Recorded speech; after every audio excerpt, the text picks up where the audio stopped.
So for today video po ay munggo naman po tayo, pero ito po ay nilagyan ko ng buong kamatis, hindi ko na po hiniwa at nilagyan ko rin po ito ng mushroom. At mamaya po lalagyan ko din po ito ng spinach. Na-try mo na po bang magluto ng munggo na may mushroom? At ito po yung spinach na aking nilagay dito na napaka-healthy din po. Ang mga ingredients po dito ay talaga namang napaka-healthy, kahit wala po akong nilagay na karne ay talagang napakasarap po talaga.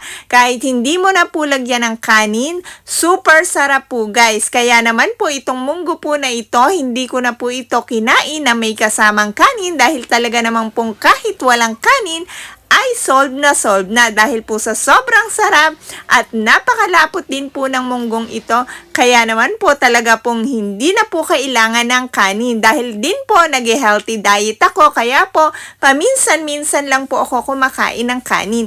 Pero kumakain din po ako ng kanin at minsan po nagpapasta din ako, pero po binabalance ko siya. Kaya lang po hindi na po kagaya dati na daily akong kumakain ng kanin or minsan naman po ay pasta.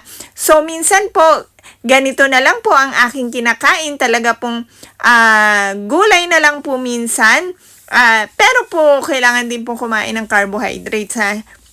And then ito po ay imbis na kanin ng isama ko, ang ginawa ko po dito ay sinamahan ko po ito ng tinapay. Alam nyo po ba na ang munggo ay napakasarap din po pala sa tinapay? Kagaya po nito, akala ko po ay hindi masarap pero napakasarap din po guys sa tinapay.